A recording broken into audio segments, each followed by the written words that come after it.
और अब बात छत्तीसगढ़ की, जहां बस्तर को नई पहचान मिली है। गोंडी भाषा को नई पहचान मिली है। गूगल में गोंडी भाषा का फॉन्ट तैयार हो चुका है।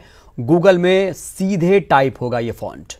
गूगल और न्यूजीलैंड की कंपनी ने इसे लॉन्च किया है। अंतर्राष्ट्रीय भाषा में शामिल हो चुकी है गोंडी। तो एक बड़ी कवायद, बड़ी कोशिश, बड़ी पहचान, गोंडी भाषा को नई पहचान मिली है। गूगल और न्यूजीलैंड की कंपनी ने यह बनाया है और अब आप गूगल में सीधे इस भाषा को टाइप कर सकते हैं। बस्तर को इस तरह से एक नई पहचान मिली है। देश के बीचों बीच हिस्सों में बसने वाले लोग, खासतौर से गोंडवाना इलाके में जो लोग बसते हैं, ये उनकी मातृभाषा है। और इस भाषा को लेकर आपको बता दें, अलग अलग राज्यों में संघर्ष भी हो रहा है। 8वीं अनुसूची में भी शामिल करने को लेकर कई बार कोशिश की गई और 1.5 करोड़ के आसपास, करीब 2 करोड़ के आसपास लोग इस भाषा को बोलते हैं। और ज्यादा जानकारी के साथ हमारे संवाददाता विनोद कुशवाहा जुड़ चुके हैं। विनोद, इसे कैसे देखा जाए, क्योंकि गोंडी भाषा को एक नई पहचान मिली है और गूगल में गोंडी भाषा का फॉन्ट तैयार हो चुका है, अब सीधे टाइप होगा। बिल्कुल, देखिए इंटरनेट पर और गूगल पर ये बड़ी आसानी से अब टाइप की जा सकेगी। और सबसे बड़ी चीज ये कि बस्तर को एक नई पहचान जो है इसके माध्यम से मिली है। और खासतौर से जो आजकल की युवा पीढ़ी है, क्योंकि अगर हम बस्तर की बात कर लें तो बस्तर के जो रूरल एरियाज हैं वहां पर तो भले ही गोंडी बोली जो है वो बोली जाती हो, लेकिन अभी तक ये आम बोलचाल की भाषा में नहीं थी, लोगों के बीच में नहीं थी। और उसे पहचान दिलाने के लिए जो बस्तर के युवा हैं वो एक प्लेटफॉर्म उनको मिल सके, वो इसकी उपयोग कर सके, तो इन तमाम चीजों में बड़ी आसानी होगी। और बस्तर की पहचान अब ये कह सकते हैं कि बल्कि 7 समुंदर पार, हालांकि संस्कृति को लेकर के बस्तर की पहचान रही है, लेकिन भाषा में जो दिक्कतें थी उन तमाम चीजों को पार करते हुए एक अलग पहचान जो है वो बस्तर ने अपनी कामयाबी के तौर पर ये कर लिया। तो ये कह सकते हैं आने वाले समय में बस्तर को एक बड़ा प्लेटफॉर्म मिलेगा। यहाँ बिल्कुल, आने वाले वक्त में बस्तर को एक बड़ा प्लेटफॉर्म, नई पहचान मिलेगी। आप बने रहिएगा हमारे साथ विनोद। इस वक्त समाज सेवी शुभ्रांशु चौधरी साहब भी जुड़े हैं। शुभ्रांशु जी, बहुत बहुत स्वागत न्यूज़ 18 में। बहुत धन्यवाद जी। सर, आपने भी बहुत काम किया है इस भाषा के लिए, खासतौर से माओवादियों पर आपने किताब भी एक लिखी थी और बासु, कॉल मी बासु वाली जो बुक आपने लिखी थी। और अब एक अच्छी खबर आ रही है कि अब गूगल ने, न्यूजीलैंड की कंपनी ने बस्तर को नई पहचान दी। अब सीधे गूगल में ये फॉन्ट आप टाइप कर सकते हैं गोंडी भाषा को।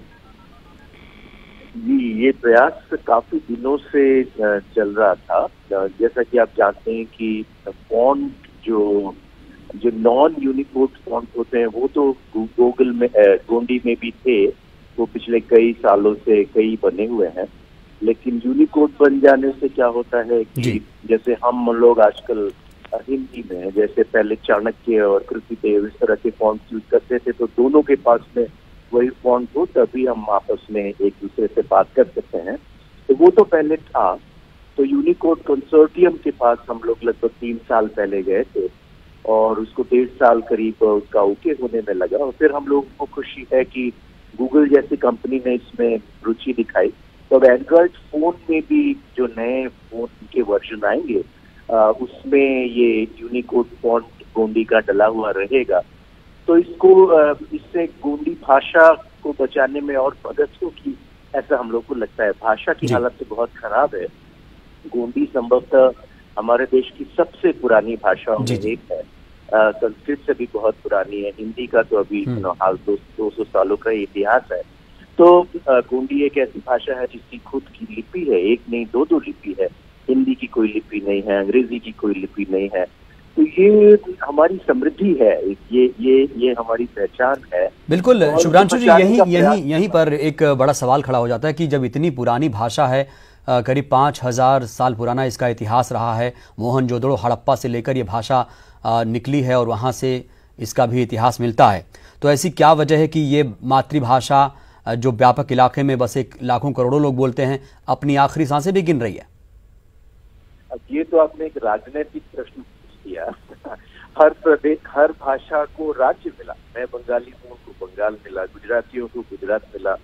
गोंडी बोलने वाले लोगों को गोंडवाना नहीं मिला। ये प्रश्न भी फिर पूछना चाहिए। तो भाषा एक बहुत ही प्राथमिक चीज है समुदाय समाज को बचाने के लिए 1.2 करोड़ गोंड आदिवासी रहते हैं, ऐसा 2011 का सेंसस बताता है। लेकिन गोंडी में एक भी कम्युनिकेशन प्लेटफॉर्म नहीं है। ऑल इंडिया रेडियो, जो कि हमारे देश का एकमात्र रेडियो स्टेशन है, क्योंकि जंगल और पहाड़ के इलाकों में तो सिर्फ रेडियो ही पहुंचता है, एक भी गोंडी में न्यूज बुलेटिन नहीं करता है। जबकि संस्कृत, जो कि गोंडी के बाद की भाषा है, उसमें कुछ 24,000 लोगों ने 2011 में कहा था, उसमें बहुत सारे न्यूज बुलेटिन होते हैं। तो ये एक राजनीतिक प्रश्न है और उसी का रिपरकशन आप यहाँ पर देखते हैं कि मध्य भारत में जो माओवादी आंदोलन है, उसमें 99% लोग आदिवासी हैं और उसमें से अधिकतर 90% से ज्यादा गोंड आदिवासी हैं और उनमें से अधिकतर 90% से ज्यादा सिर्फ गोंडी भाषा जानते हैं। चलिए, 90% से ज्यादा लोग गोंडी बोलते हैं, इसके बावजूद अपनी आखिरी सांसें गिन नहीं। लेकिन ये बड़ी खबर यहाँ पर कि आप गूगल में सीधे आप इस यूनिकोड फॉन्ट को टाइप कर सकते हैं। बहुत बहुत शुक्रिया आपका शुभ्रांशु जी, बात करने के लिए न्यूज़ 18 से।